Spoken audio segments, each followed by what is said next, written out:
Bem-vindos ao Contra o Vento Podcast, onde nós conversamos com nômades, emigrantes, empreendedores e investidores internacionais para ajudar você a viver uma vida sem fronteiras. Meu nome é Francisco Litvai, seu co-host de sempre, falando mais uma vez, provavelmente a última ou penúltima vez, de Budapeste, capital da Hungria, belíssima cidade, não vou parar de elogiar. E hoje, como co-host, temos o nosso colega Danilo Silva. Danilo, não vou perguntar onde você está, mas como que você está? Tudo bem, cara. É muito bom estar aqui no país, assim, que, todo lugar que você anda tem a bandeira do Fluminense balançando no vento, é muito bom. É Hungria e Bulgária, né? Os dois países aí. Em breve, Manizales também, com as mesmas 3 cores que traduzem tradição. O tricolor. Bom, o nosso convidado de hoje é o Bruno Azevedo. O Bruno é engenheiro eletricista pela USP de São Carlos, com passagem pela Escola Politécnica Federal de Lausanne, na Suíça. Ele foi fundador de uma startup no cantão de Friburgo e diretor de um programa de pré-aceleração de startups focadas em cientistas empreendedores. Atualmente, ele trabalha como analista e consultor independente, desenvolvendo negócios de base científico-tecnológica e conectando sci-entrepreneurs a oportunidades de investimento. Bruno, prazer ter você aqui no podcast. A gente já estava se falando aí há meses e meses pelo Insta. Finalmente conseguimos aqui colocar você junto numa gravação. Como que você tá? Tá falando de onde, meu cara? Bom, tô bem. Tô aqui em Campinas, em São Paulo. De vez em quando eu tô em São Carlos também, que foi onde eu estudei. Mas estou por aqui e em breve viajando por aí também, na Europa. Maneiro. Já viajou bastante também, né? Bastante. Vamos começar então por como que começou essa trajetória sua, né? A gente já viu aqui que você se formou na USP de São Carlos. Como que foi a transição de você, né, ter estudado no Brasil para acabar indo estudar na Europa? Bom, uma coisa legal em estudar na Universidade de São Paulo, na USP, é que você tem muito contato com tanto programas de intercâmbio quanto intercambistas que vêm para cá. Então, morei numa república que era uma república onde tinha muita gente, vinha de fora, né? Uma república da ESEC, que é para quem não conhece, é um programa de intercâmbio global. E muita gente vinha para minha república para conhecer, tinha as festas de recepção e tudo. E eu sempre gostei muito dessa parte global. Então, cresci sempre muito interessado nessa parte de interagir com outras pessoas de outros lugares do mundo. E lá, na universidade, eu tive essa oportunidade de, na minha casa, eu estar recebendo gente do mundo inteiro, fazendo festa. Então, eu brinco que eu aprendi inglês bebendo cerveja.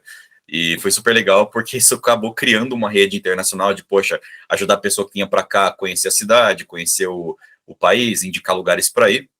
E aí acabou que eu fiz amigos na Europa e tudo, e naquela época estava acabando, no ano que eu entrei, estava acabando o Ciência Sem Fronteiras, né? Foi 2014, 15, foi a última leva, estava acabando o programa, e eu falei, acabei de entrar aqui, o que eu mais queria fazer na universidade eu não vou poder fazer, que é poder ir para fora, aquela coisa que eu cresci lendo, Aventura de Tintim, querendo viajar ao mundo, agora eu não vou poder fazer, porque a fonte secou. Mas aí eu fui conversando com as pessoas, conheci gente de lá e falaram, Bruno, você recebeu a gente aqui, você não quer vir para cá? Eu recebi esse convite e consegui para o intercâmbio, e olha que doido, foi numa universidade que é das universidades mais novas, a melhor do mundo. Para quem não sabe, a Unicamp, por exemplo, está nesse ranking de universidades mais jovens, que são as melhores do mundo, por idade. Geralmente tem aquela de 200 e poucos anos também, não dá para comparar uma com a outra, mas essas que têm 60 anos por aí, a EPFL e a Unicamp também estão, e se eu não me engano a EPFL ainda está em primeiro lugar, tem que confirmar isso. Mas eu fui para lá, nem conhecia o que tinha na Suíça, o que era a Suíça, estava pensando em ir para, se eu não me engano, para a Hungria, olha que doido, eu estava querendo para a Hungria porque o pessoal falava que era uma boa politécnica que tinha lá, e o custo de vida era baixo.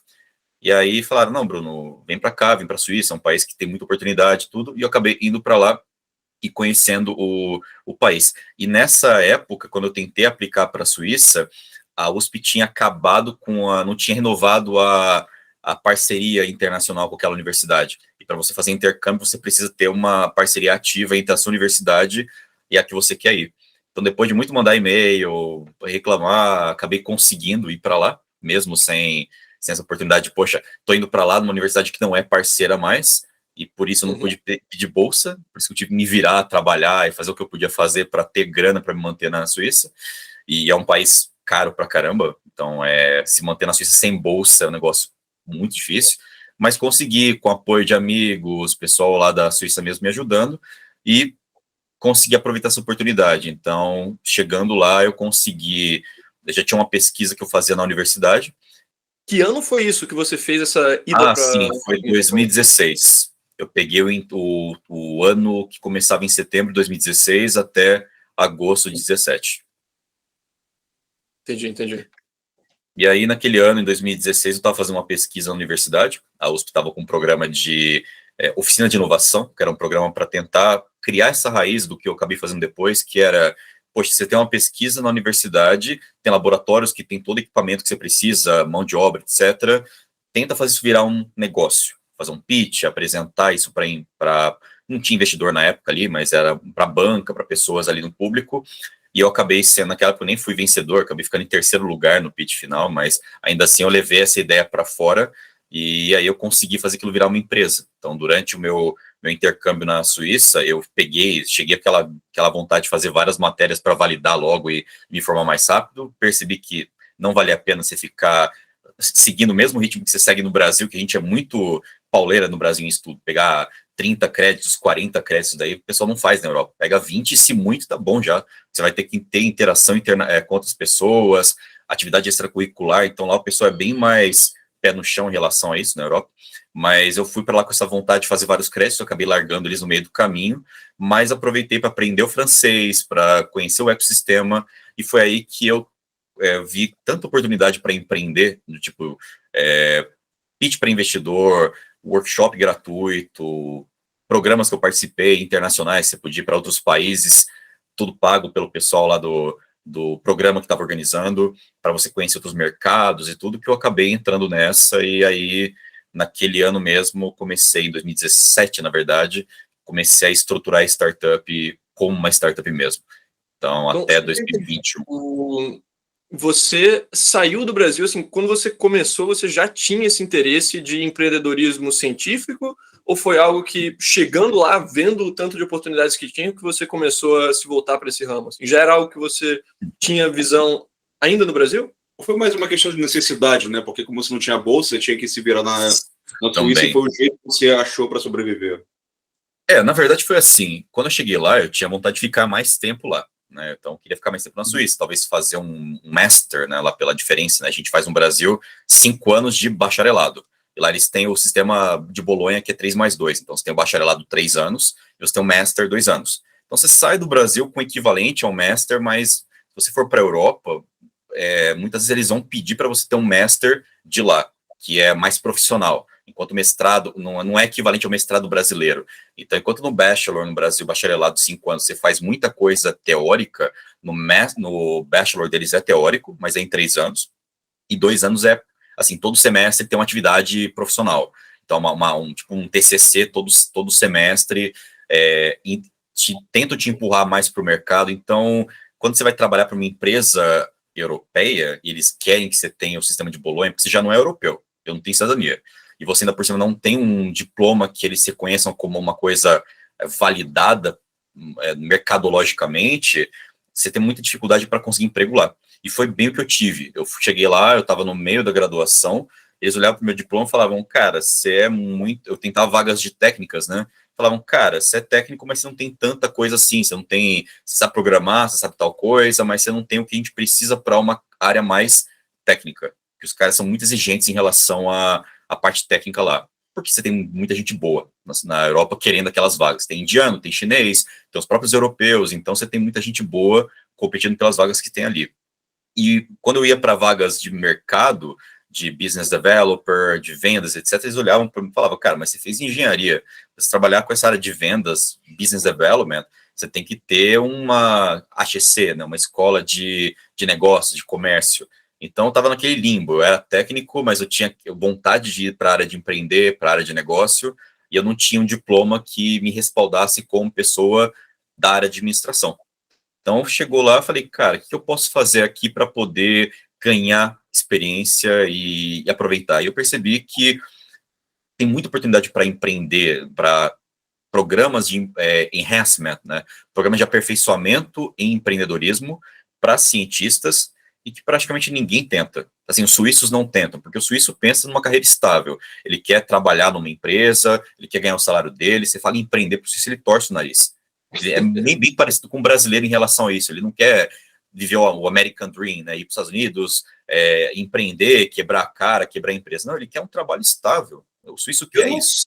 Eu não sei até que ponto isso é, assim, do lado francês e italiano da Suíça, mas eu vejo isso bastante também do mundo alemão, no geral, né? Que, cara, no meu estudo na Áustria é bem semelhante isso, assim, a quantidade de pessoas que estavam estudando comigo informática de negócios também, que é um curso mais empresarial, o pessoal todo voltado para empregos mais fixos e... Sim. Inclusive, cheguei a conversar com uma amiga minha de estudo lá, tipo, o pai dela trabalhava na mesma empresa há mais de 20 anos, aí agora ela estava entrando na empresa também, então, tipo, agora, legal, estou entrando lá, caraca, né? É uma situação multigeracional, Sim, mas é uma vibe muito assim, eles querem uma coisa mais estável. Tem até um autor um autor francês, um psicólogo, se não me engano, ele escreveu um livro, traduzindo... A confiança em si mesmo, é o Charles Pepin. Ele fala no livro, se não foi esse aí ou outro livro dele, que tem as virtudes do fracasso e a confiança em si mesmo. E acho que foi na Virtudes do Fracasso que ele fala sobre isso, que o francês, quando ele pensa em vida profissional, ele pensa numa coisa muito estável.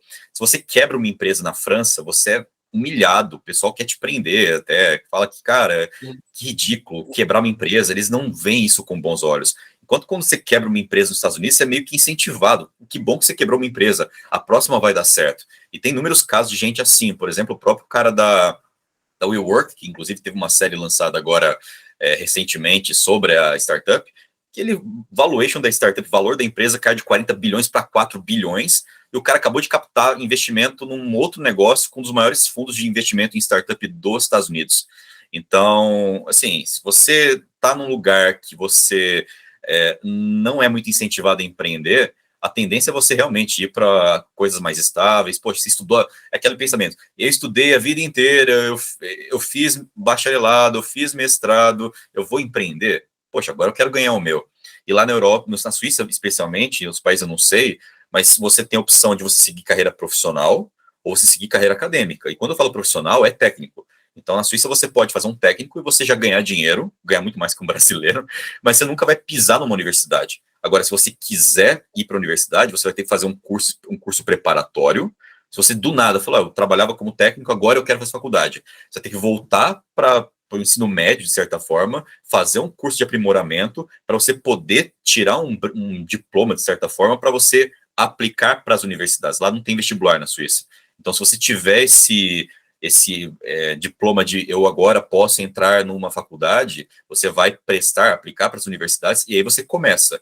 E se você quiser largar a faculdade no terceiro ano, no bachelor, e não fazer o master, você pode também. E tem muitos amigos meus que pararam no terceiro ano e não foram para o quarto. Se você for para o quarto e quinto ano, você está crescendo muito na carreira. Pouquíssimas pessoas na Suíça fazem o master completo. E essas pessoas que fazem o master completo, elas querem ganhar dinheiro, elas não querem brincar de empreender e viver com a mãe e comer miojo. Eles não têm essa pegada. É muito parecido com o Brasil. Meus amigos também estavam assim, poxa, acabei de formar na faculdade, vou empreender? Eu não, quero trabalhar numa consultoria, ganhar 10 pau por mês, quero viver em São Paulo, não quero mais comer miojo em São Carlos e comer bandejão, né, na USP. Então eu estava completamente contrário à galera, meus amigos prestando consultoria das Big Four, trabalhar em banco, e eu empreendendo e ainda na universidade, eu no meu laboratório, pipetando leite, né, minha startup era de análise de substâncias de leite, etc. Então, cara, é uma vibe diferente, é uma perspectiva diferente. Então, você ia para os programas que rolavam na Suíça, era assim, a gente aplicava para o programa, venha para a Índia por uma semana com tudo pago, aí você ia ver a galera que era selecionada da minha equipe, das 10 pessoas, um era suíço. Ou seja, os outros era eu brasileiro, uma russa, dois indianos que voltaram para a Índia para conhecer o mercado indiano, porque estavam fazendo mestrado na Suíça, uma irlandesa, uma espanhola, um alemão, um francês. Ou seja, as pessoas que estão aproveitando oportunidades para aprender a empreender, para ganhar expertise, para pegar a pesquisa delas e levar para o mercado, são pessoas de fora da Suíça. As pessoas da Suíça, elas querem ter um emprego estável, elas estudei muito a vida inteira para fazer isso, não vou brincar de empreender. Então, se você é brasileiro e você vê essas oportunidades, você vai para um país que tem portas abertas para isso, poxa, a Alemanha tem também programas de aperfeiçoamento, programas para você aprender a empreender. Você vai fazer um curso, muitas vezes, gratuito, que é oferecido por milhares de dólares por uma escola de negócios profissional, por exemplo, a IMD. Na IPFL, ela estava aqui em Lausanne, se você atravessasse a rua, andava um pouquinho, você estava no IMD, que é um dos maiores institutos de negócio do mundo. E eles têm cursos caríssimos, só que eu fazia meio que cursos desses sem diploma, obviamente, talvez um certificado no final. Eu fazia esses cursos que eles ofereciam por milhares de dólares, de graça, porque eles querem, de fato, incentivar pessoas que têm uma boa ideia, que têm uma pesquisa, muitas vezes, a migrar da ciência para o mundo dos negócios. Então, oportunidade é o que não falta. Ou seja, a cultura da Suíça e do mundo alemão, no geral, a gente poderia dizer, mundo europeu, né, França também, é semelhante ao do Brasil nessa aversão ao risco do empreendedorismo, Exatamente. mas a nível do ecossistema de incubadoras, de aceleradores, de programas de apoio na universidade, lá você tem um ecossistema muito mais assim, apoiador para quem deseja tomar esse passo. Seria isso? Exatamente. No Brasil, no mundo inteiro, na verdade, tá? Na Suíça também tinha. Você entrava no grupo de memes da faculdade lá no Facebook, você tinha uns memes que eu lembro uma vez que eram memes zoando, sei lá, era uma faculdade deitada, era um bonequinho que representava a faculdade deitado, com um capitalista em cima, pisando em cima dele e zoando que a universidade está se vendendo ao capital. Você tem gente na universidade que ainda pensa, na Suíça mesmo, que a universidade não pode se subverter à lógica do capital. Mas quando você ignora esse pessoal mais barulhento, você percebe que a universidade sempre viu com muito bons olhos o contato do mercado com ela. E a Suíça, ela já foi, ela era já a pioneira, no primeiro lugar no ranking de inovação há mais de 20 anos. Só que o que acontece, mesmo ela sendo o primeiro lugar no ranking de inovação, porque eu falei agora, né? Facilidade de fazer negócio na Suíça, mas também contato da universidade com empresas. Então você sai de uma universidade já indo para uma empresa, se você quiser, ou as empresas vêm para a universidade para contratar pesquisas dela. Então ela pensa, poxa, eu tenho que fazer uma pesquisa, e eu passei por uma dessas para ganhar dinheiro, né? Eu tenho que fazer uma pesquisa numa ressonância magnética para testar uma substância e ver o efeito dela no cérebro.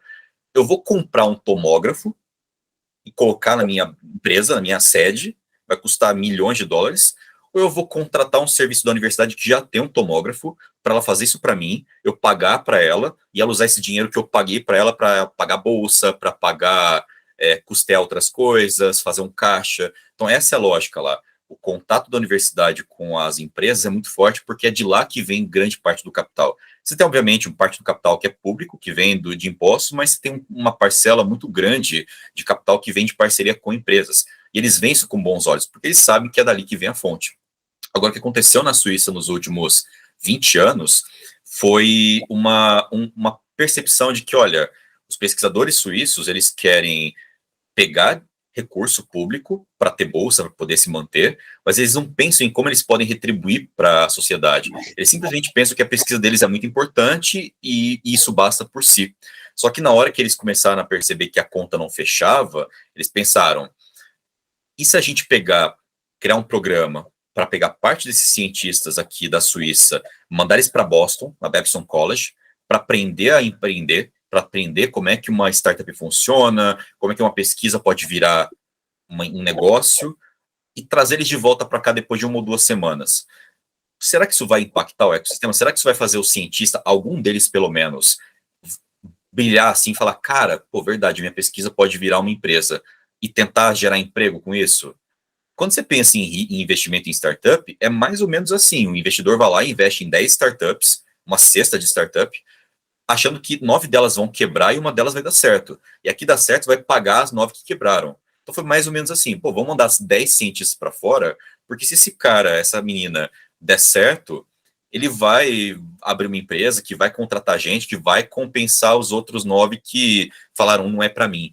Isso é muito interessante, porque de fato cria uma percepção nos cientistas de que, cara, tem isso aqui disponível para mim. Se eu quiser aproveitar essa oportunidade, ela tá ali para mim. E a Suíça começou a ver que isso dava certo. Então foi um programa aqui nos anos 2000, outro programa ali.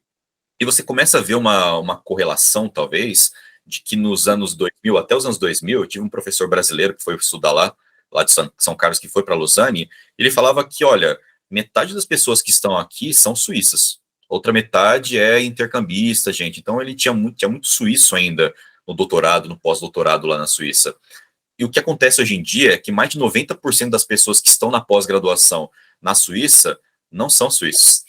Então, muita gente indiana, chinesa, francesa, alemã, de outros lugares do mundo, que falam, olha, se eu vier para cá, das duas, uma, ou eu viro um profissional que acaba indo trabalhar no CERN ou numa empresa na Europa, ou eu, se der tudo errado, eu empreendo, entendeu?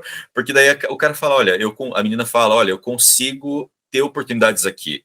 Pode ser que eu não seja contratado, aí fazer o quê? Eu volto ao meu país, e tem esse negócio na Europa, né? Se você está na Suíça e você não consegue emprego depois do seu mestrado, depois do seu doutorado, e você não tem cidadania, você vai ter que ir embora, infelizmente. Mas se você abre uma empresa ali, você consegue um visto de empreendedor ali, você vai se mantendo ali, daqui a, sei lá, 20 anos, no caso em outros países é menos, né? Mas na Suíça são 20 anos. Daqui a 20 anos você se torna um cidadão suíço.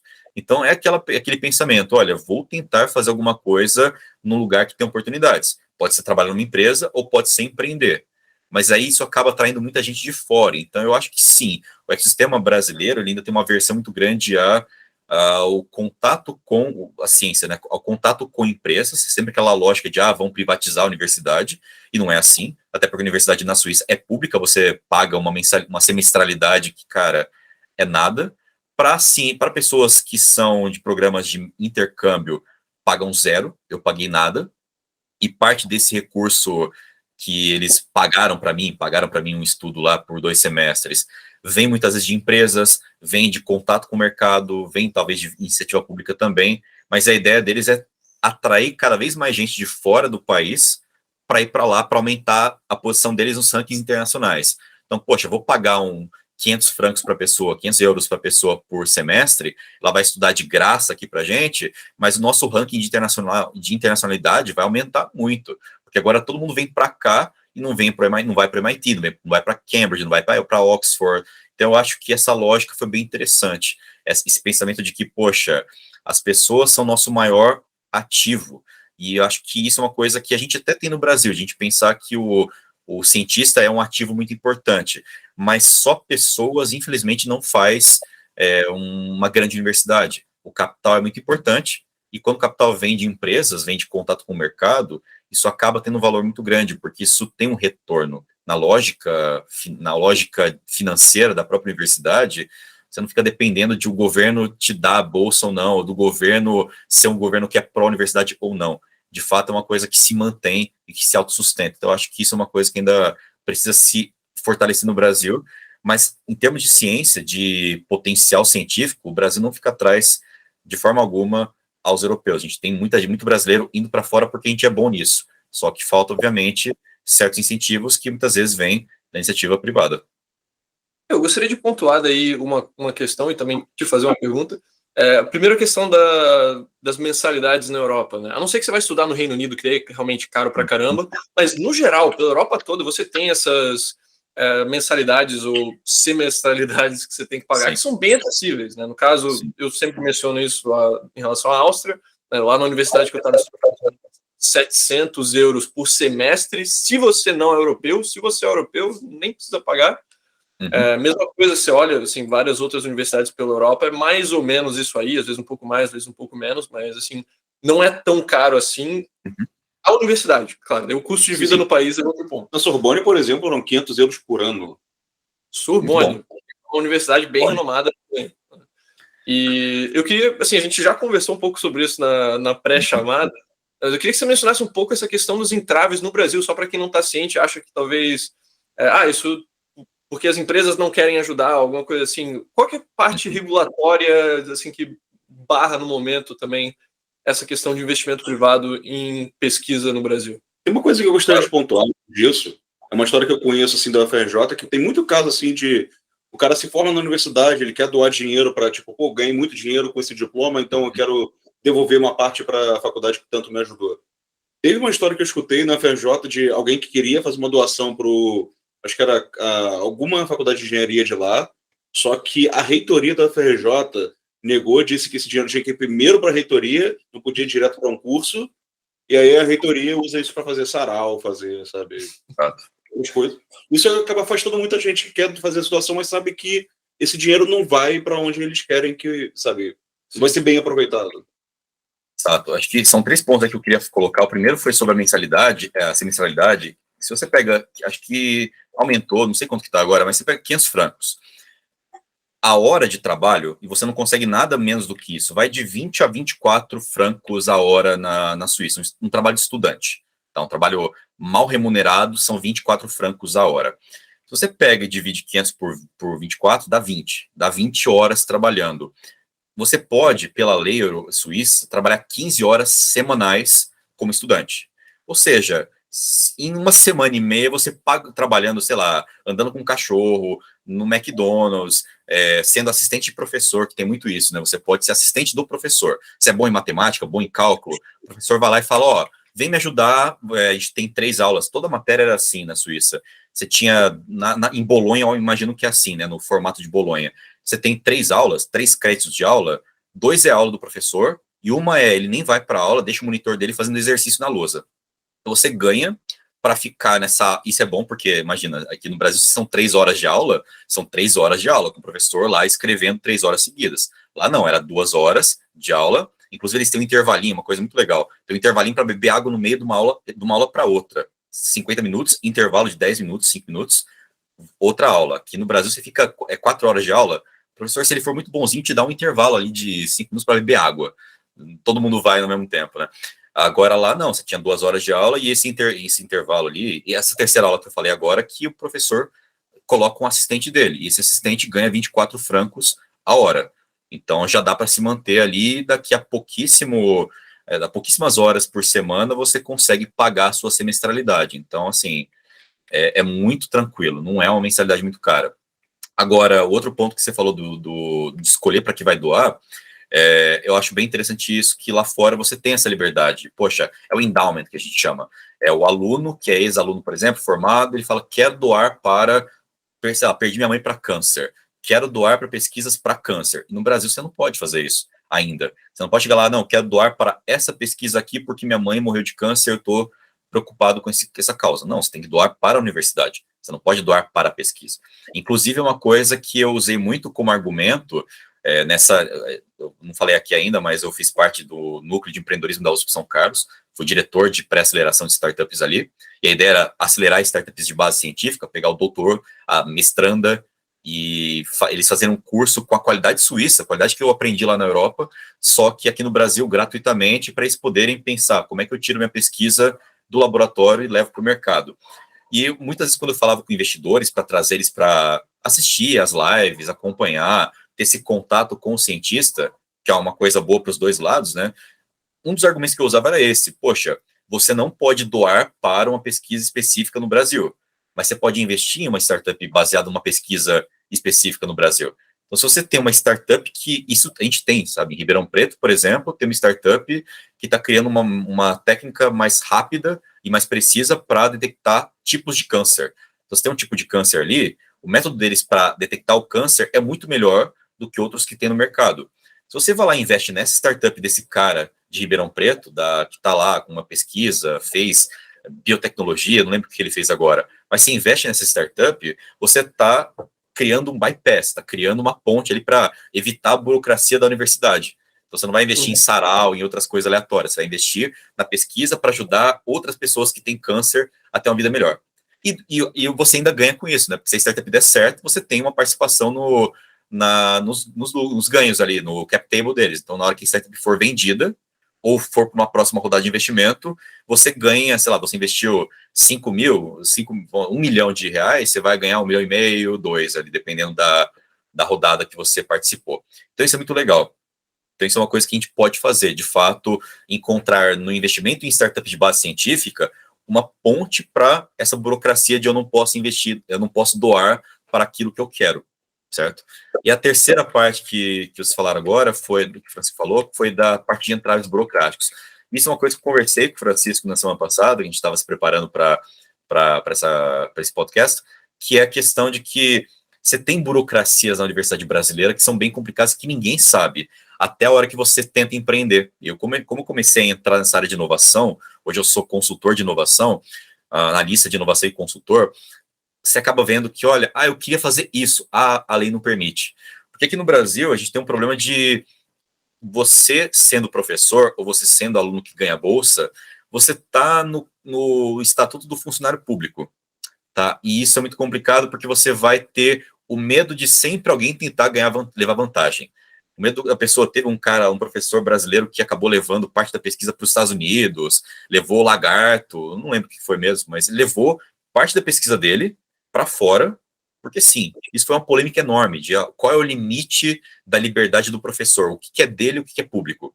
Isso é um medo que, assim, impera na universidade. Não é o medo de, muitas vezes o medo não é parceria com empresas capitalistas, não.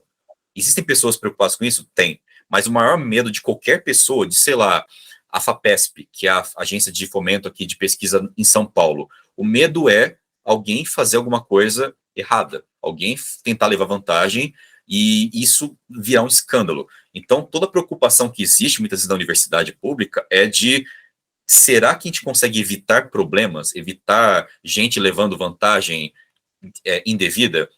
E aí você tem 3 barreiras que a universidade precisa vencer, que eu sempre falo nos eventos que eu participo, que é, primeiro, o professor full-time, ele pode até criar um novo produto, pode criar uma empresa, mas ele não pode ser o CEO da startup. Então, o professor pode falar, olha, eu sou bom na área de computação quântica, tenho 20 anos de pesquisa nisso. Ele pode criar uma startup nessa área, uma empresa nessa área, só que ele não pode ser o CEO, ele não pode ser a pessoa principal da empresa, ele tem que colocar uma segunda pessoa para ser responsável por ele. Mesmo que seja ele por trás, comandando tudo. Tem que ter alguém com o nome dela registrada, porque ele, como professor, funcionário público, não pode fazer isso. E porque vai justamente contra esse estatuto. Você vai para a Europa, tem professor ali que é fundador de umas 10 empresas. Na Suíça mesmo tinha se não me engano, chama Philippe Renaud, que ele era o professor das 20 startups. Cara, ele tinha empresa, tinha startup pesquisadores que olhavam para ele e falavam, professor, eu preciso de alguém para respaldar o que eu faço. Você é super famoso, você topa ser meu sócio? Então o cara virou sócio de várias empresas da EPFL, porque o pessoal via nele um valor enorme. Ele é um cara especialista na área dele, ainda por cima trazia uma confiança muito grande para os investidores de, poxa, esse cara, essa menina aqui no doutorado, nem sei quem é ela, se vai dar certo. Agora, se o Felipe está envolvido, posso confiar. Porque investimento em startup é risco, né? Então, se a startup nem tem venda ainda, é um novo sensor, uma nova terapia, o que você tem de respaldo de que isso vai dar certo? Talvez uma patente, uma prova de conceito, e alguém muito bom ali no meio que fala, não, pode confiar que eu estou envolvido nisso. Minha palavra vale. Então, isso é importante. Você ter um professor, muitas vezes, numa startup, além da pessoa ser uma especialista na área, com anos de pesquisa nesse setor, ainda por cima vai trazer confiança, que vai atrair investimento. E num país que tem muito risco, como é o Brasil, isso importa cada vez mais. Então, tirar essa burocracia de professor não pode empreender é o primeiro passo. O segundo é que quando você esse é o mais feio, que é o mais dolorido, na verdade. Se você é um professor, um PhD, você cria uma pesquisa, você pode registrar uma patente, né? A gente faz muito isso, patente, paga pela universidade. A universidade vai lá e paga a patente para você. Tanto aqui quanto na Europa. Tá? A Suíça também paga patente porque patente é caro. Agora, se a patente pertence à universidade, como é uma universidade pública, uma instituição pública, pela lei brasileira, a patente tem que ser oferecida num pregão público para que várias empresas deem lance. Então você não pode falar, a patente é minha, eu vou usar. Não. A universidade vai pegar a patente, porque ela que pagou, colocar publicamente e falar, olha, que empresa tem interesse em comprar essa patente, licenciar essa patente. Aí tem 2 cenários. O primeiro cenário é uma empresa realmente se interessar, dar um lance, comprar aquela licença da patente e usar como ela quer. Esse é o melhor cenário possível, tá? Então, esse é o melhor cenário. O professor vai ficar chupando o dedo, porque perdeu a chance de criar uma empresa que ia valer, talvez, milhões de reais, milhões de dólares, e trazer retorno para a universidade, porque esse pesquisador ia poder contratar. Quem que o pesquisador vai contratar? Vai contratar alguém aleatório, ou contratar alguém do laboratório dele, da universidade, que ele conhece. Ele vai contratar gente boa que ele conhece. Isso ia trazer bolsas para a universidade, mais recurso para a universidade. Esse é o primeiro cenário. Malemar, a empresa vai lá e fala, vou pagar uma bolsa de doutorado por tanto tempo ali como contrapartida. Mas nem sempre é isso que acontece. Agora, segundo cenário, que é o mais realista, ninguém dá a mínima para pesquisa, para patente. Ninguém licencia. E aí nem a universidade aproveita, nem o pesquisador, nem as empresas. Isso acontece muito por quê? Porque a empresa não quer patente, a empresa não quer pesquisa, a empresa quer um produto pronto. A empresa quer comprar uma coisa que ela já pode vender. Ela vai ter que gastar dinheiro com uma patente, ainda por cima gastar P&D, gente de pesquisa, para desenvolver aquilo. Ela não quer. Ela quer uma coisa pronta numa caixinha para vender. Então, o que a Europa faz muito bem nisso? A Suíça fez, no caso que eu tive mais lá. A Suíça vai lá e licencia e registra a sua patente, paga o custo da patente para você. Aí ela fala, legal, se essa patente der lucro, eu quero, se eu não me engano aqui, eu vou chutar, porque eu acho que era isso mesmo, mas era 1% da patente, um terço desse 1% vai para a universidade e um terço vai para o laboratório. Outro um terço fica para o empreendedor. Então, assim, de 100% do que a patente vai render, 1% vai para a universidade, assim, chutando, simplificando. 1% vai para a universidade, que ela divide entre o laboratório e a universidade em si. Porque esse 1% você fala, cara, 1% é muito pouco. Mas se essa empresa valer milhões e vender milhões por ano, cara, isso é um valor considerável, que ela vai poder pagar ajuda para trazer gente de fora da Suíça para estudar lá, pagar bolsa, comprar equipamento. Então é um dinheiro que é muito útil para ela. E o que ela faz? Ela fala, bom, beleza, cientista, você tem duas opções. Se você não quiser empreender, tudo bem, a gente licencia para a indústria e ela se vira com aquilo. Agora, se você quiser empreender, é seu. Você é a melhor pessoa para usar essa patente. Vou dar para uma pessoa que nem sabe o que é isso, sabe? Se você quer empreender, usa essa patente, faz um produto legal e gera royalties para a gente. É isso que ela pensa. Então, aqui no Brasil tem essa lei que não permite que você faça isso, por medo de gente tentar levar vantagem, enfim, concorrência desleal, etc. E lá fora, não. As empresas falam, olha, isso aqui, as universidades falam, cara, isso é muito bom e vai gerar retorno para a gente. Então, há um incentivo para que o cientista empreenda. Isso é muito legal. E o terceiro ponto é que é uma coisa mais realista, assim, mais próximo da realidade cotidiana da universidade, que é assim, existe uma coisa muito séria que é o conflito de interesses entre o que a universidade quer e o que os professores querem. Então, se você é um professor e você vai na USP, por exemplo, tem o bandejão, o restaurante universitário, mas tem várias cantinas, que são aluguel, que a pessoa vai lá e paga para ter a cantina ali. Se você é funcionário da universidade, se você é professor, você não pode participar de um leilão ali para abrir um novo restaurante na universidade. Por quê? Conflito de interesses. Agora, um restaurante aberto por um professor e uma empresa criada por um professor para prestar serviço para a universidade, eles levam no mesmo patamar. Agora, imagina assim, você tem equipamentos na universidade, que são caros. Você tem que calibrar esse equipamento. A melhor pessoa que mais entende calibração de equipamento é o próprio professor da universidade, porque ele tem experiência naquilo. Então, você tem um professor que fala, olha, eu sou especialista em sensores, em equipamentos, vou abrir uma empresa para calibrar sensores, equipamentos, e vou oferecer o meu serviço para a universidade. Ele não pode. A lei não permite. Então, assim, a melhor pessoa possível para fazer aquilo não pode, porque a lei não permite por medo de conflito de interesse. Então, assim, infelizmente, inovação é uma área que ainda tem ela sempre entra em brecha, ela não entra numa brecha legal, fácil. Ela sempre vai estar no mesmo patamar de um restaurante, um Xerox, etc. E para oferecer inovação, você precisa ter convergência de interesses. E é o que acontece, quando você tem um professor muito bom nessa área, que pode prestar um serviço para a universidade, você tem convergência de interesses. Então, de fato, a gente ainda está um pouco atrasado nisso por muito medo de coisas erradas acontecerem. Muito mais do que medo das empresas ou do capitalismo. Isso está mudando na universidade. Agora, o medo de gente fazer coisa errada, isso não muda. É sempre o maior alerta ali na universidade. E até por isso que a gente tem esse problema também, que entra em investimento de startup, que é, se o investidor de startup ele coloca 1 milhão em você, depois de te avaliar e tudo, ele fala, legal, toma na sua mão 1 milhão na tua conta, e você tem esse 1 milhão para usar até daqui a 12, 18 meses. Se acabar antes, meu amigo, já era. Agora, você usa como você quiser. Quer comprar, quer contratar gente, quer comprar equipamento, quer fazer não sei o quê, comprar uma piscina de bolinha para colocar no prédio, para brincar, perfeito. Agora, na universidade, não.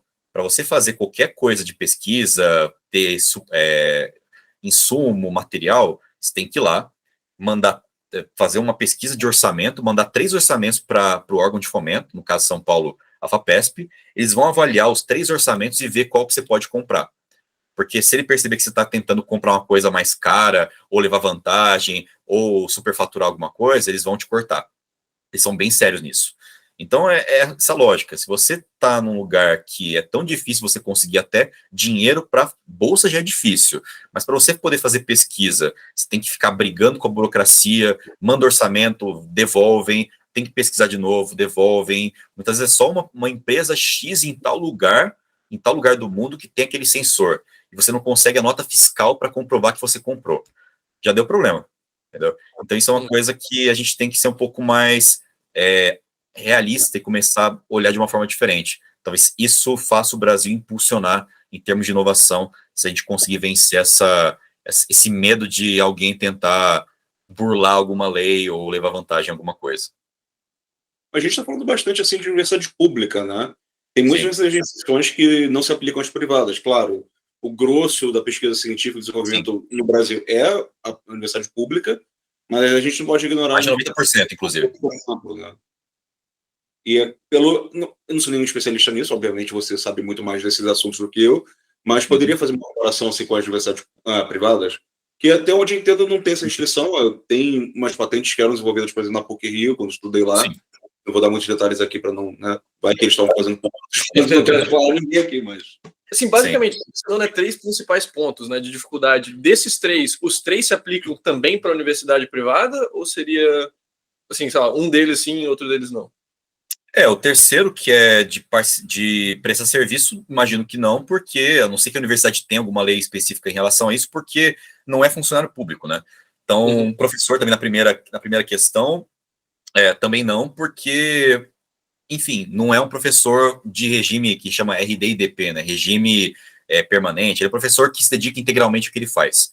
Ganha para isso, ganha bem para isso, mas ele não pode, ele tem muita restrição em relação a oferecer consultoria, não é bem visto, tem algumas limitações que ele tem. Então, se ele é um professor da universidade privada e ele não se enquadra como funcionário público de nenhuma maneira, então sim, ele pode abrir uma empresa, ele pode ser o CEO da empresa, ele pode criar uma empresa e prestar serviço para a universidade.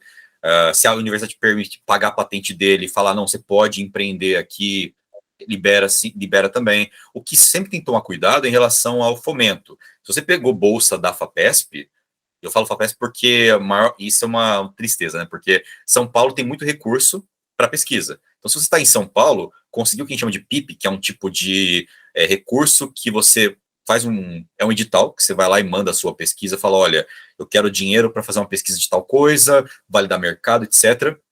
Você pode receber de R$200 mil até 1 milhão, alguma coisa assim, em cada etapa que você participa. A primeira é 200 mil, para validar a viabilidade da sua pesquisa em relação a um produto de mercado. R$200 mil. Só que assim, se você pegou R$200 mil da FAPESP, e a FAPESP tem recursos, estados do Brasil, imagino que não tem essa vantagem que São Paulo tem de, poxa, dinheiro à vontade. Assim, você pega Rio de Janeiro, Minas Gerais, vai ficando mais complicado de ter recurso para isso, mas se está em São Paulo, você vai lá e pega recurso, você vai ter que provar como é que você usou, vai ter umas limitações de como é que você pode usar, vai ter alguma restrição em relação à patente, poxa, você vai ter que oferecer a patente para a FAPESP, alguma coisa assim. A FAPESP vai ter se ela pagar a sua patente, ela vai ter certas liberdades com ela. Tem umas coisas assim, não vou entrar muito porque faz tempo que eu vi isso, então talvez tenha mudado, mas antigamente era assim, se a sua pesquisa tem importância, relevância nacional, de Estado, a FAPESP, o governo tem poder de poder licenciar a sua patente da maneira que ele quiser. Era uma coisa assim, mudou talvez, mas era se você tem uma pesquisa que é de interesse nacional, e eles falarem, olha, a gente vai querer talvez licenciar sua patente para alguma coisa, e patente é uma coisa muito complicada porque ela é a primeira proteção que uma startup tem, uma pesquisa tem, de poxa, não tem investimento ainda, mas minha patente vai durar pelo menos uns 2 anos ali, vai conseguir ajudar a minha empresa nos primeiros concorrentes que aparecerem, me proteger contra eles.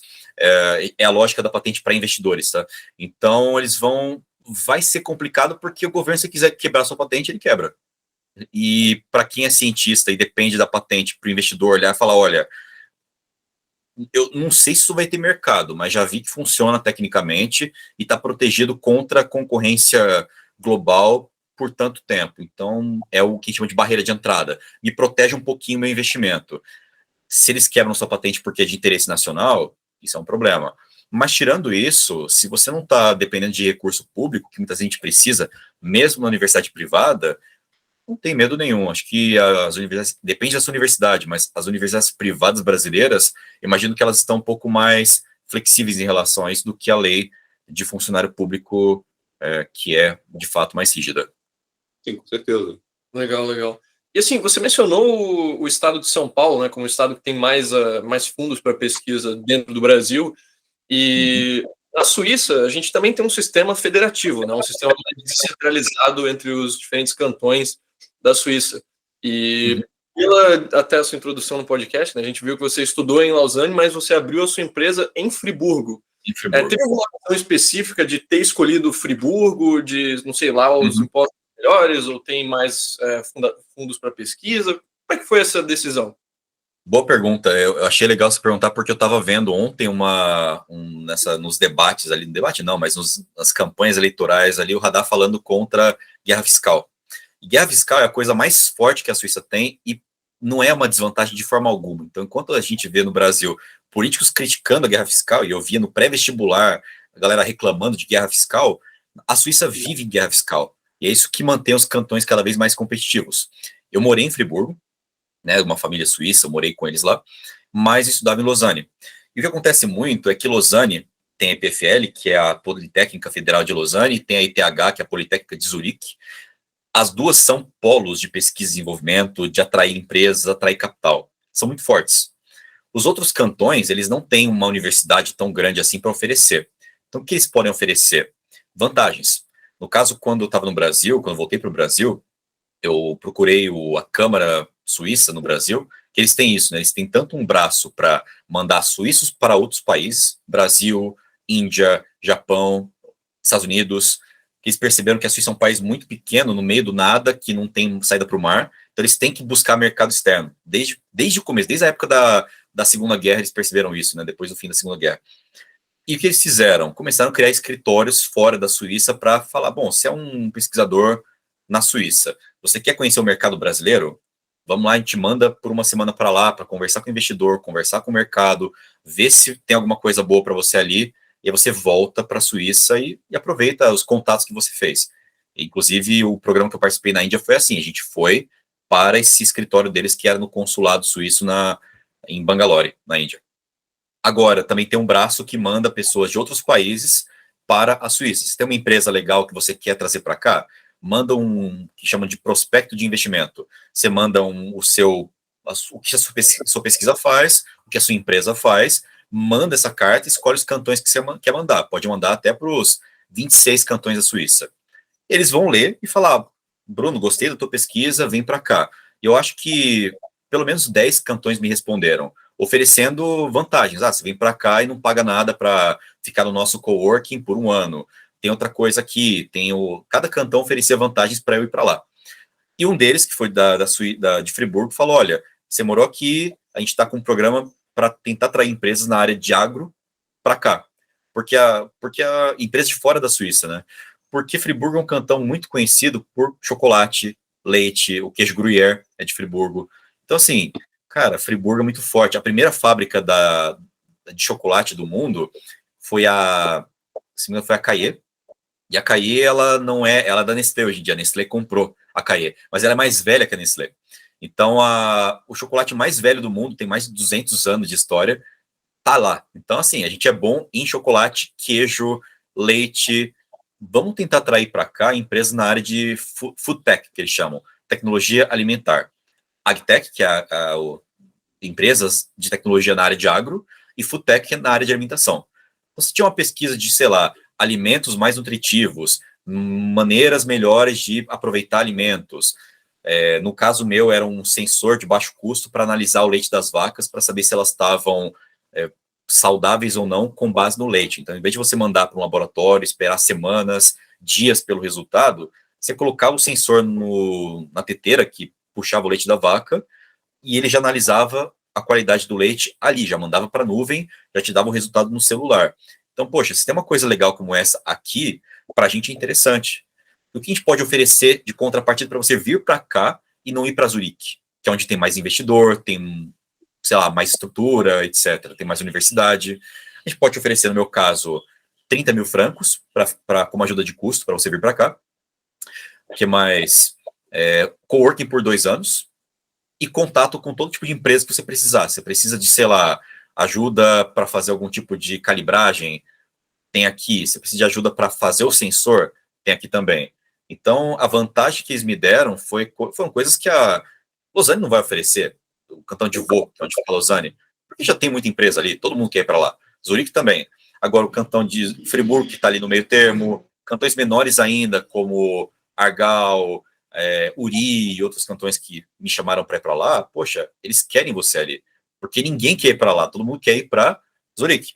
E olha que interessante, para quem é na área de cripto, por exemplo, um dos cantões que mais estão atraindo empresas de fora da Suíça, inclusive do Brasil, é o cantão de Zug, que é um cantão do lado de Zurique. Por que lá? Porque eles reduzem o imposto assim, para, se não me engano, zero, mas praticamente zero, com certeza, para você estar ali por muito tempo. Eu tenho algo para acrescentar aqui, inclusive, né? É bem legal ouvir essa questão de que cada cantão realmente acaba se especializando em várias coisas, dependendo da indústria, né? A questão do agro e food tech em Friburgo e a questão de cripto em Zug. No caso de Zug, eu conheci o amigo pessoal meu, Johan Givers, que é o fundador do Crypto Valley. É basicamente uma ação grande que eles fizeram lá para realmente atrair gente para lá. Não foi apenas a parte fiscal do Estado, foi assim, empreendedores que, caraca, a gente quer trazer cripto para a Suíça. Vamos fazer isso aqui. E, pô, eles conseguiram atrair o pessoal da Tezos, a Ethereum Foundation. A Ethereum é a segunda maior criptomoeda do mundo, tá lá a fundação deles em Zug. Eles fizeram isso tudo e, cara, assim, se você vai um dia para a Suíça, você muito provavelmente vai pegar uma conexão em Zurique. Se você está em Zurique, pega o trem para Zug, não vai dar nenhuma hora. Você chega lá, vê o lago, pô, que irado, conhece. A cidade é bem pequenininha, acho que não chega nem a 100 mil habitantes, mas virou um puta centro de criptomoedas, né? Porque eles são o cantão com menos imposto, ou um dos 3 com menos imposto, e ao mesmo tempo tem esse ecossistema super forte em relação a cripto. E se você for comprar o ingresso, o bilhete do trem, você ainda pode comprar Bitcoin no Totem, né? Você compra Bitcoin no Totem, que você compra passagem de trem, crédito para celular. Então, quando eu vi assim, Bitcoin em 2017, vendendo num totem de passagem de ônibus da empresa CFF, né, que é a empresa de trem lá da Suíça, eu falei, caramba, cara, os caras estão em 2050 já. Não, demais. E tem uma pergunta aqui agora em relação a Friburgo que eu esqueci. Esse meio tempo, Fernando... Não, peraí. Caraca. Esse ar morto aqui, né, não deve ir pro ar. Pera. Nossa senhora, me deu um branco, mas pensando na questão dos incentivos... Música de elevador no fundo. Não, e você contando da empresa em Friburgo e tal, é um exemplo de realmente, assim, a empresa tá competindo com você. Né?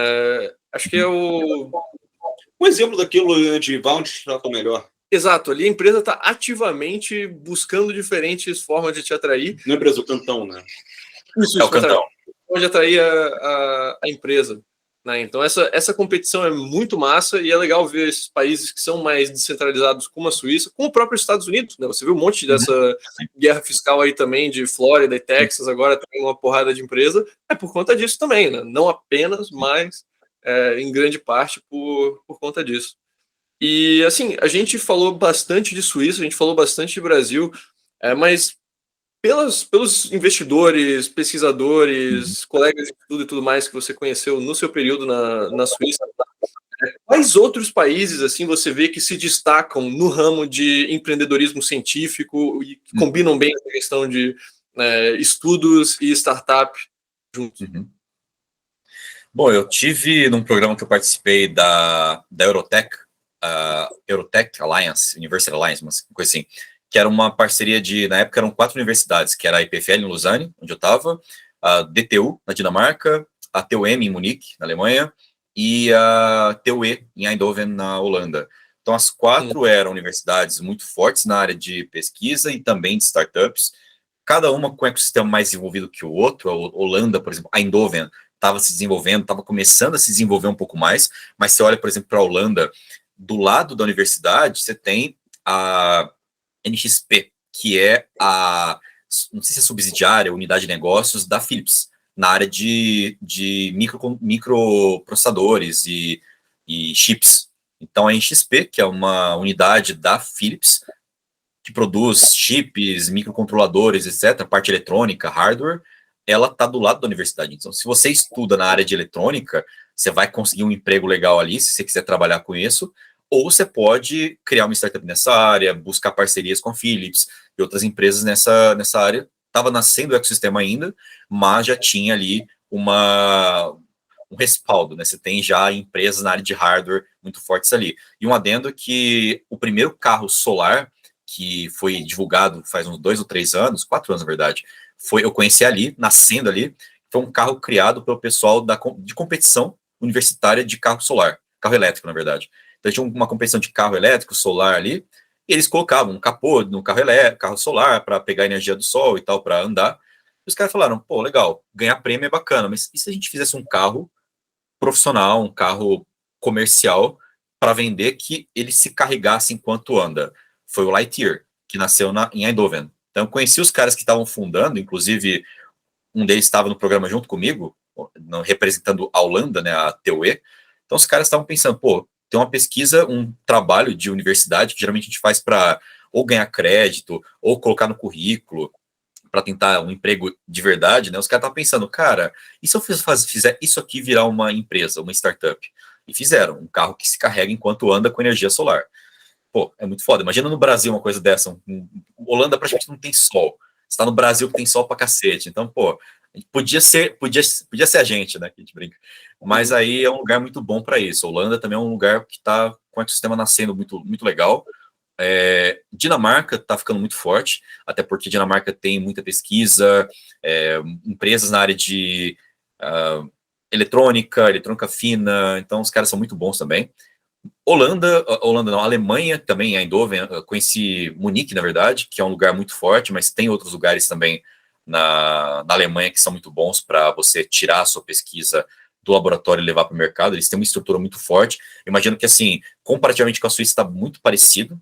A Suíça acaba sendo um pouco mais forte porque ela é um país menor que precisa muito mais disso, imagino. Então ela está correndo muito mais atrás, mas a Alemanha não fica tão atrás assim, é um lugar muito bom para isso. Outros países também eu estou vendo uma movimentação, então eu vi gente no leste europeu também começando a falar sobre o que a gente chama de Deep Tech, que é Deep Tech é tecnologia profunda, então startups que fazem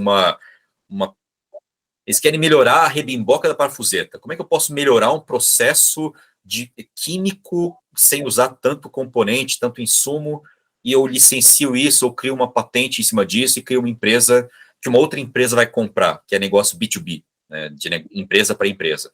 Então você não vai vender para o consumidor final, mas você vai vender uma coisa para uma outra empresa que vai te comprar o teu produto e futuramente talvez comprar a sua empresa.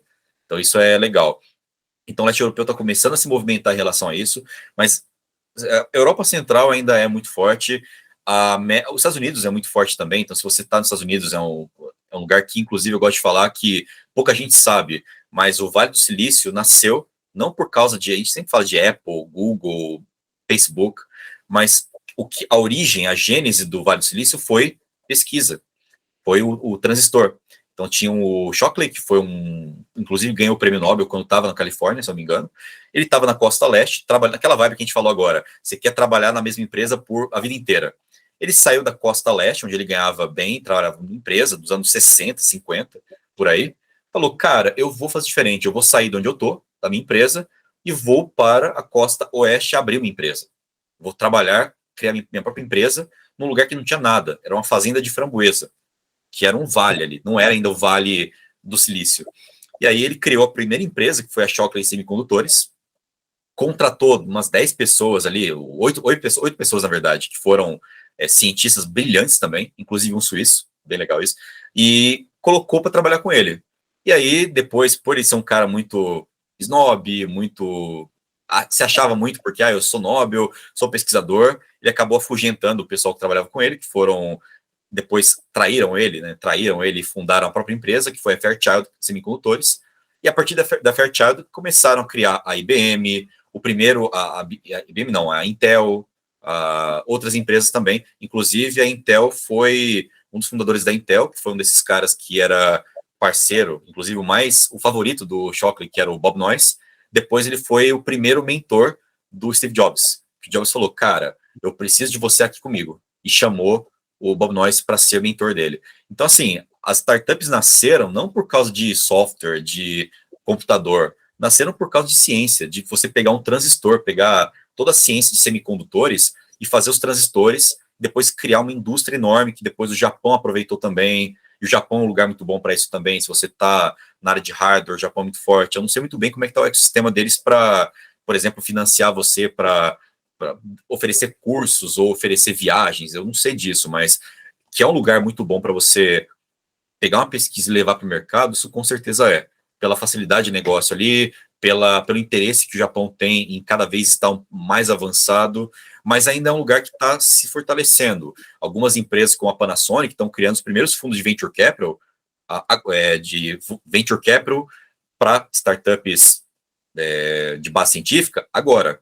Então é algo que você tem que olhar com calma de, poxa, tem uma estrutura forte, tem programas de aceleração, tem fundo de investimento ali num número considerável, dá uma pesquisada antes, mas eu imagino que se você está nessa área de pesquisa e você quer ir para um lugar que tem mais garantias de que você vai encontrar um match ali com investidores, com pessoas que trabalhem para você, ou seja, vai ter que contratar gente e tenha boa mão de obra, vai ser Suíça, Alemanha, Holanda, Dinamarca, Estados Unidos, tem uns países que a gente pode conversar depois, mas eu acho que seria um bom lugar para começar a olhar, especialmente por mão de obra, tá? Mão de obra é uma coisa que é muito importante, você vai ter que estar num lugar que atraia essa mão de obra, não só europeia, porque talvez um europeu vai falar, eu não vou trabalhar por 2.000 euros, onde já se viu, eu acabei de me formar na melhor universidade do meu país, vou trabalhar por 2.000 euros por mês. Agora um indiano, um chinês que quer ficar mais tempo na Europa, ele vai trabalhar para você, porque se você está, por exemplo, em Portugal, que é um sistema que eu não conheço muito ainda, mas eu tenho vontade de conhecer.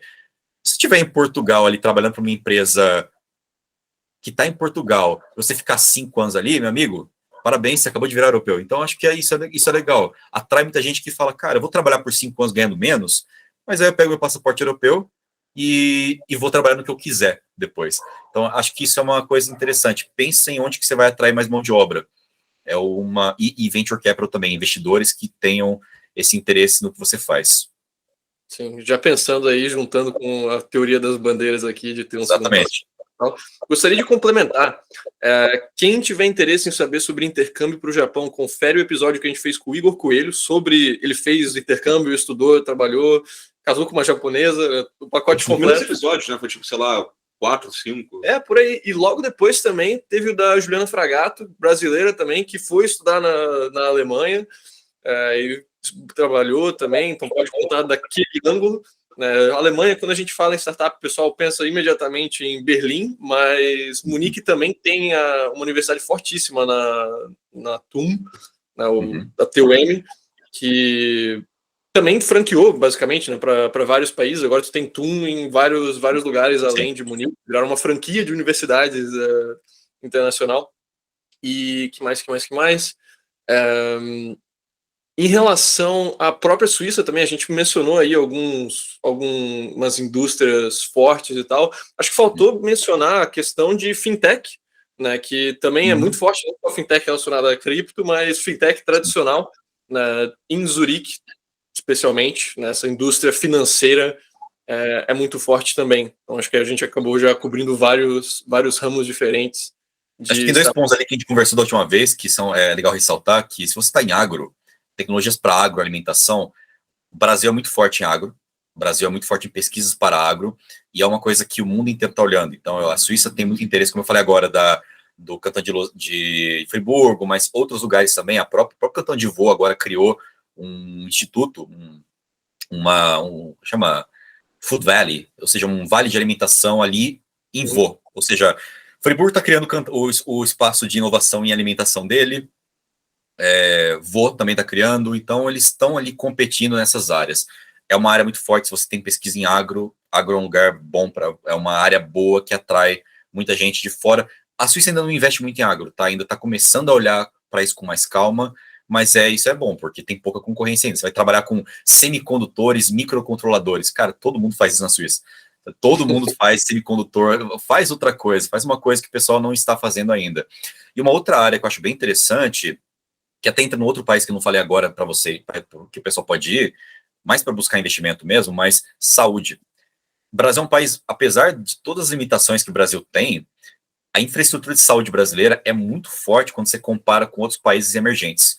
Então, a Suíça manda para os programas dela, um deles, inclusive, você mentor agora em novembro, que é o AIT, Academia Industry Training, que é um programa que o brasileiro pode se inscrever para participar, tem uma etapa no Brasil, e depois ele vai para a Suíça por uma semana. E os suíços vêm para o Brasil também conhecer o mercado. Então, é uma troca bem legal. Ainda tem premiação em dinheiro para melhor startup e tudo.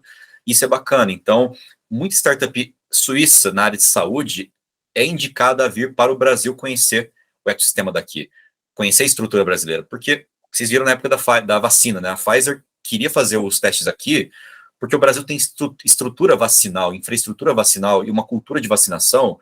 Cara, a Suíça não tem. Você quer vacinar na Suíça? Cara, boa sorte em encontrar um lugar que vai ter vacina. Aqui no Brasil, você tropeça em lugar para vacinar. Então, quando você compara Brasil, um país que é grande, que é um país emergente, é um país barato em termos de mandar alguém para ficar um mês morando aqui. Se for mandar alguém para a Suíça morar por um mês, é difícil, mas no Brasil é um país barato. E é um país que a estrutura de hospitais, mesmo os públicos, se você compara com outros países emergentes, a Índia, por exemplo, é muito melhor.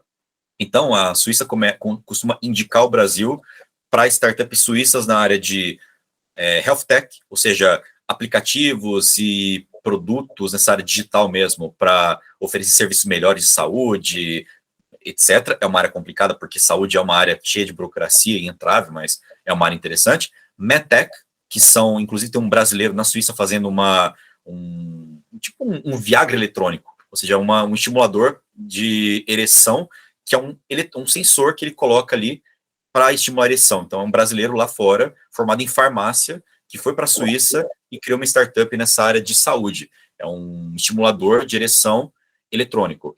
E outras áreas também, por exemplo, biotech, que são terapias genéticas, terapias para doenças, novas vacinas. A própria BioNTech, que fez a parceria com a Pfizer para a vacina, era, de certa forma, uma startup, que a Pfizer foi lá e investiu dinheiro nela para poder ter exclusividade da vacina, e deu certo. Então, assim, se você está nessa área de saúde, o Brasil é um lugar muito bom por isso, né? Pela estrutura que a gente tem aqui, mas tem países que fora do Brasil que vão te dar capital. Então, tem um caso da startup do Gabriel Liguori, que é um cara que está criando, foi Forbes 30, inclusive, se não me engano, que ele criou técnicas de impressão de órgãos 3D. Ele estava no Brasil e foi para a Suíça agora, então, na parte italiana da Suíça.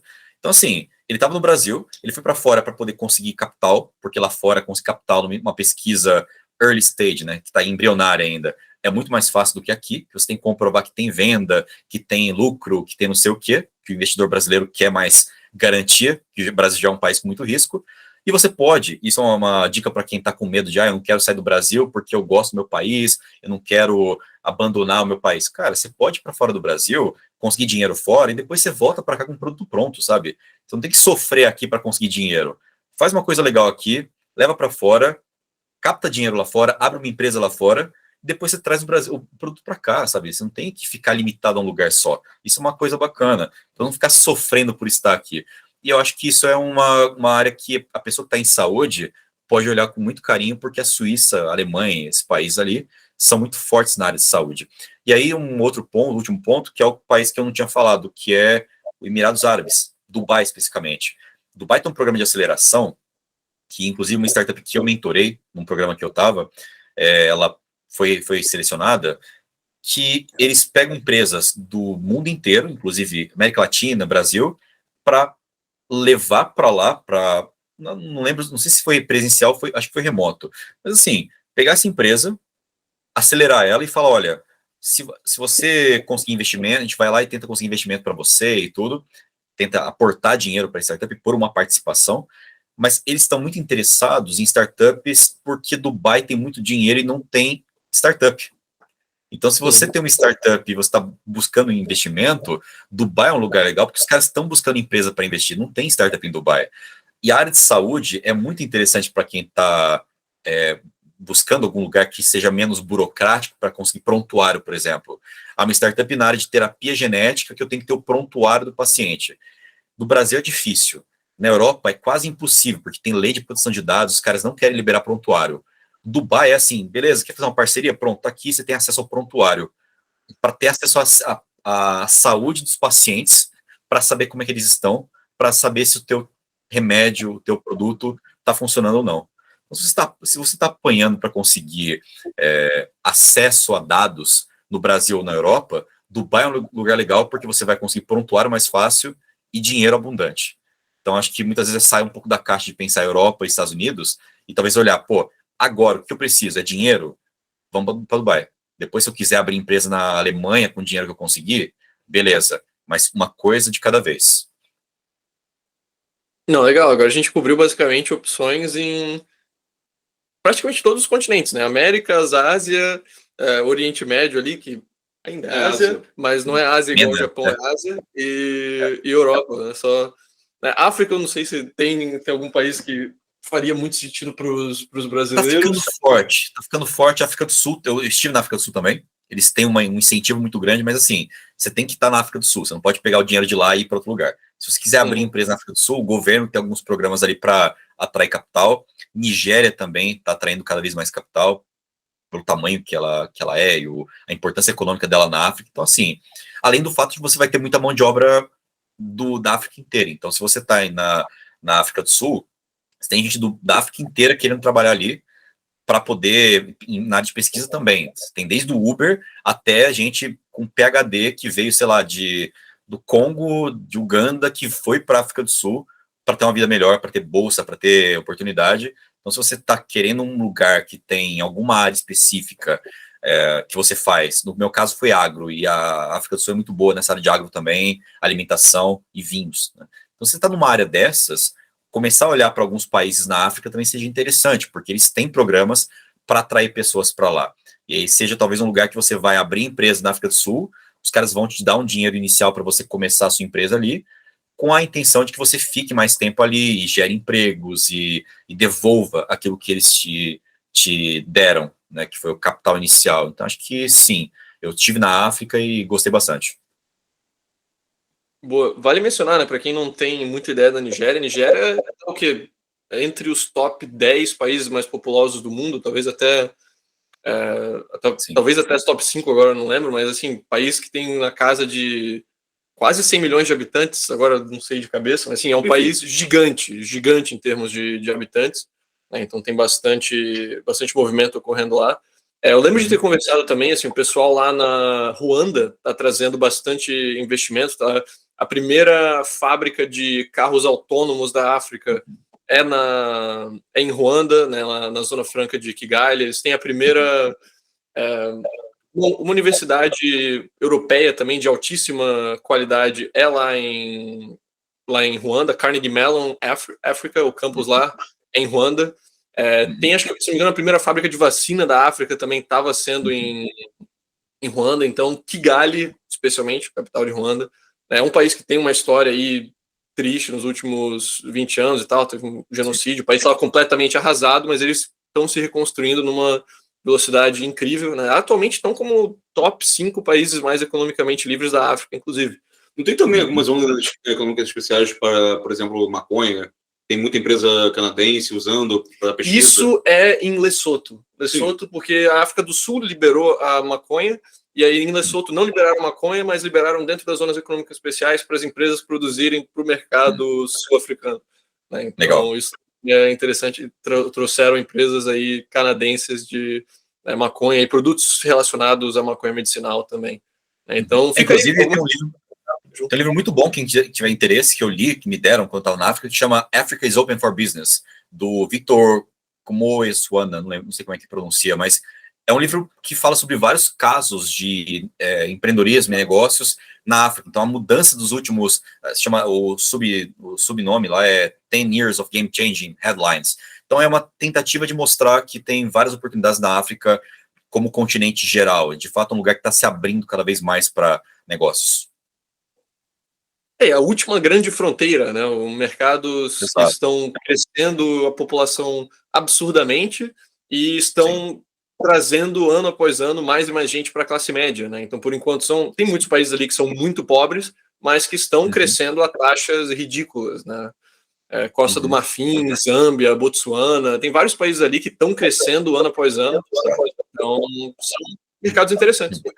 E uma dúvida que eu tinha ficado em relação à parte de Friburgo, né, entrando aqui no nosso tema mais da sete da parte de impostos e abertura de empresas e tal, também teve algum auxílio a nível das universidades ou mesmo do próprio cantão nessa parte de assim incorporação de empresa, contabilidade, impostos? Eles têm assim um apoio também na parte jurídico-tributária?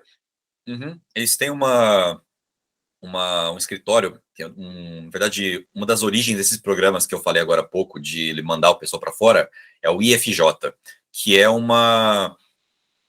escritório, é uma iniciativa do governo suíço inclusive, durante a pandemia foi muito legal, porque eu fiz vários cursos deles estando no Brasil, que eu não poderia fazer porque eu não estava lá agora, né? Mas de como abrir sua empresa na Suíça, como fazer a parte a parte financeira da empresa. Eles têm vários parceiros de empresas também. Então, uma das empresas, ela oferecia um software de uso por tanto tempo, ali um mês grátis, dessa parte financeira. Então, a gente oferecia uma licença grátis para usar o software que a própria IFJ recomenda da parte financeira de uma empresa e tal. Eles colocam mentores à disposição, eles têm todo esse amparo, porque é um país que é fácil de fazer negócio, mas, por outro lado, você tem que cumprir certos requisitos, né? Tem que ter tanto de dinheiro numa conta, numa escrow account, para poder liberar a abertura da empresa, parte disso vai pagar algumas taxas que eles têm, mas assim, se não me engano é $5.000 na conta, $20.000 e a licença é 5.000, uma coisa assim. Então você tem ali algumas coisas que você vai ter que fazer certinho para não ter problema, mas que se você seguir as orientações deles, tem workshops tanto presencial quanto online, eu posso depois mandar o link para vocês verem. Então é super legal, eles têm toda uma estrutura de tentar educar a pessoa que está indo para lá para não chegar perdida. Mas a intenção deles é de fato que você, tanto fora da Suíça quanto na Suíça, que você abra uma empresa da maneira mais fácil possível, que você tenha todo o repertório jurídico para fazer isso, inclusive com mentorias. Em Friburgo, por exemplo, tem o Cantão comprou uma fábrica de uma fábrica de uma cerveja que tinha antigamente, que mudou, acho que quebrou a empresa. Na verdade, ela mudou, não quebrou não, é a Cardinal, ela mudou de lugar. Então, eles compraram um prédio antigo dela e fizeram um espaço de inovação ali. E um dos serviços que eles ofereciam era o Free Up, que era um escritório que você podia, como empreendedor ali, eu nem tinha empresa aberta ainda, chega lá, pedir ajuda, de graça, os caras te atendiam, te ajudavam a fazer o balanço da empresa, te davam conselho, te ensinavam algumas coisas ali. No caso, quando eu cheguei ali a falar com eles a primeira vez, estava na época do Canvas, né, montando um Canvas da startup, para entender qual é o meu... para quem não conhece, Canvas é tipo um mapa, um diagrama que você começa a colocar ali de uma forma visual quem são os seus produtos, suas concorrentes, suas vantagens, seus canais de distribuição. Então o cara sentou comigo e falou, Bruno, vamos fazer aqui o seu Canvas e tal, me ajudou a fazer a parte de balanço financeiro, me deu uma planilha ali para fazer a DRE, fazer o balance sheet da empresa, então tudo gratuito. Porque qual a intenção do Cantão ali? É te ajudar gratuitamente, porque ele sabe que se você abrir empresa ali, só de imposto que você vai pagar e emprego que você vai gerar, já vai ser muito bom para eles. Então, não é de graça, pero não de graça. Eles sabem que isso vai ter um retorno muito grande. Que é a própria lógica dos programas que eu participei. A Suíça tem um ranking, né, um top 100 de startups, que é uma cerimônia, evento, come e bebe de graça, vai toda a galera de empreendedorismo, investidor, todo mundo que é foda assim na Suíça está ali naquele evento. E aí eles fazem um ranking desses as 100 melhores startups da Suíça. E o legal é que, assim, desse top 100, pelo menos 70% já passaram por algum programa desses que eu falei, da FJ, da Venture Lab, que é uma outra iniciativa que é aliada à IFJ. Então, assim, você participou do programa na Índia, ou na África do Sul, ou em outro lugar, você vai contar ali no teu perfil, essa startup participou do programa tal. Na hora que tiver o ranking de melhores startups, eles vão olhar e falar, bom, deixa eu ver aqui, 70% está nesse ranking, 70% desse ranking participou de algum programa da Venture Lab ou da FJ. A Venture Lab é uma iniciativa filantrópica, privada, sem fins lucrativos. Ela não é dinheiro do governo e tal, é gente rica que fala, cara, eu saí da EPFL, eu quero colocar dinheiro numa coisa que eu sei que vai ter retorno. Eu não vou investir, não é dinheiro que vai ter retorno para mim diretamente. Mas eu sei que se colocar 100 mil reais aqui, como endowment, como doação, eu sei que vai ajudar a pagar viagem para empreendedores bons, para prospectar mercado, vai ajudar eles com algum recurso, de alguma forma. Então, se o cara tem dinheiro, a empresa tem dinheiro, ela vai lá e doa dinheiro para esse fundo sem fins lucrativos. E esse fundo é justamente que fomenta viagens, etc., que vai colocar 70% do top 100 ali, em evidência. Então, na hora que o investidor olha e fala, olha, vou investir dinheiro em alguma coisa, vou investir aqui, vou colocar dinheiro nesse pessoal que está fazendo esse negócio legal, porque eu sei que tem retorno. E se eu investir dinheiro com intenção de retorno mesmo, não como doação, mas querendo um retorno financeiro, é aqui que estão as boas startups. Eu vou investir numa startup X, que eu não sei quem é, vou investir em alguma que participou do programa para a Índia, do Top 100, de outros programas também. Então isso é muito bacana, porque você tem dinheiro, você doa para alguma coisa, já você meio que coloca um dinheirinho ali para atrair os bons empreendedores. E aí você fica de olho e fala, ó, gostei desse, vou chamar para uma conversa privada com intenção de contrapartida, de falar, olha, agora eu quero investir em você de verdade, não é doação, agora é investir de verdade. Isso é bacana porque um dos programas que eles têm ali na Venture Lab é o Venture Kick, que é um programa de 3 rodadas que e eu participei, não fui selecionado, mas você participa da primeira rodada e se você passar para a segunda, você já ganha 10 mil francos para usar como você quiser. Quer torrar em bebida? Beleza, só que na hora que você for participar da rodada 2, você tem que mostrar para os caras como é que você usou esse dinheiro. E se você usou bem e tem uma boa perspectiva de como usar os próximos 40 mil agora, os caras vão te dar mais 40 mil reais, 40 mil francos. Ou seja, você já sai do programa sem contrapartida com 50 mil. E aí, se você for para a terceira rodada e for selecionado, você ainda consegue mais 100 mil francos, agora com contrapartida, que é o contrato safe, que eles chamam. Ou seja, ele vai lá e investe em você por opções. A intenção de, se a empresa der certo, ele vai lá e ter um retorno de investimento. Então, é muito legal isso, de você ter várias iniciativas que são gratuitas, mas que elas têm uma intenção econômica por trás, de, poxa, levar o ecossistema para frente. É gente com dinheiro, tem o governo também, algumas iniciativas, obviamente, mas tem muita gente com dinheiro de empresas que estão colocando dinheiro ali para falar, olha, daqui que vai sair o próximo unicórnio. E, de fato, tirando o primeiro unicórnio digital suíço, o primeiro unicórnio científico foi um indiano que fundou. A empresa deles está numa puta cobertura ali num prédio, super legal, e eles criaram uma terapia de realidade virtual, terapia de AVC por realidade virtual. Você coloca o óculos ali e faz uma terapia para AVC. Então, cara, é muito bacana ver isso daí. Poucos países eu vi tendo isso, tá? A Suíça é um país que realmente está diferenciado, mas com certeza você vai encontrar coisas equivalentes em outros lugares, então aproveita muito essa oportunidade. Pô, muito massa essa conversa. Bruno, o que você diria, assim, como última mensagem para quem quer aproveitar essas oportunidades, para quem quer entrar no ramo de empreendedorismo científico, assim, qual seria a sua última mensagem para o ouvinte que tem esse perfil agora? Bom, quero agradecer a participação, muito bom poder trazer um pouco dessa divulgação científica do lado comercial, né, divulgação científica, mas com esse viés mais mercadológico, e dizer que quem tem interesse em empreender em ciência e faz uma boa pesquisa, e tem esse potencial de virar uma startup, ou mesmo que ache que ainda não tem certeza se tem, tá? Mas se tem usa alguma técnica de laboratório, que começa a olhar e falar, começa a gerar aquela curiosidade. Para onde que eu posso ir com isso? Será que eu consigo, talvez, levar isso para algum lugar? Procure iniciativas que estão ajudando nesse sentido. Tem algumas iniciativas que eu posso citar. Uma delas que pode apoiar vocês, ainda que vocês não estejam lá geograficamente, que é o Neo São Carlos, Núcleo de Empreendedorismo da USP São Carlos. Posso colocar depois o link aqui, é instagram.com/Neo São Carlos.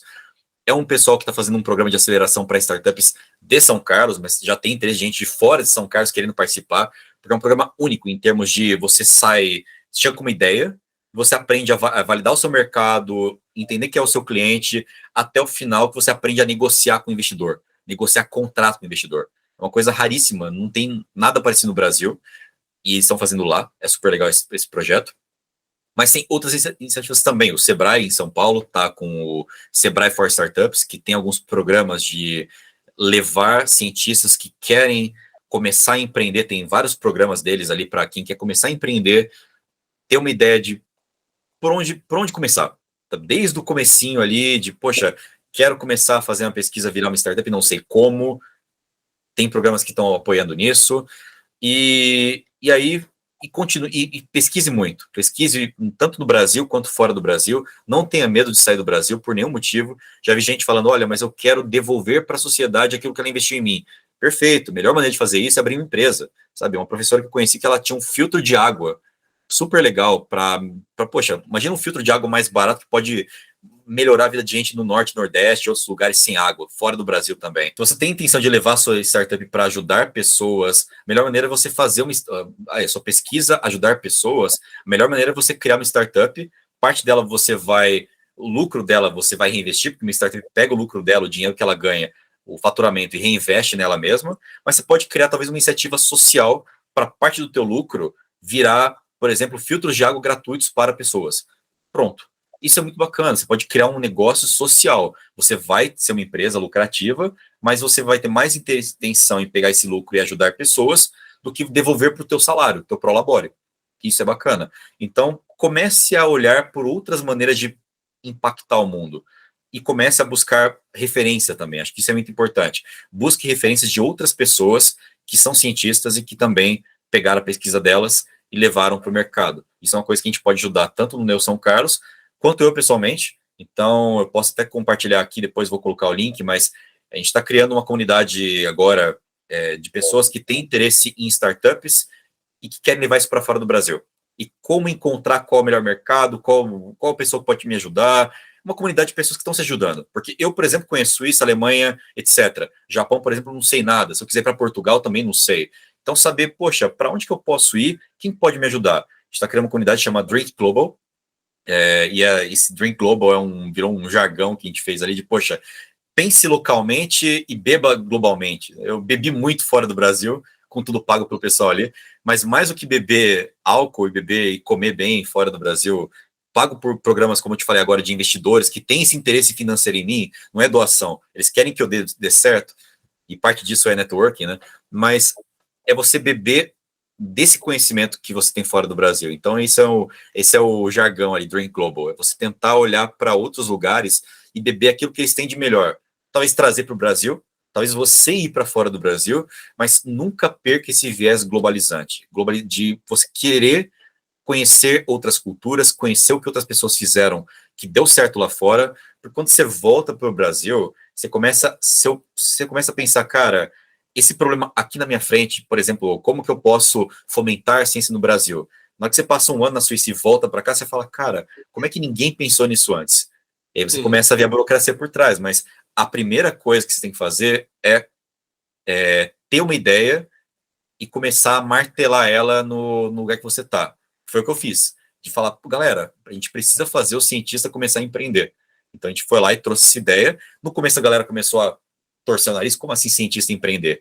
E agora, depois de 4 anos martelando essa ideia, 4 ou 5, o pessoal começou a ver, de fato, é importante fazer o cientista empreender.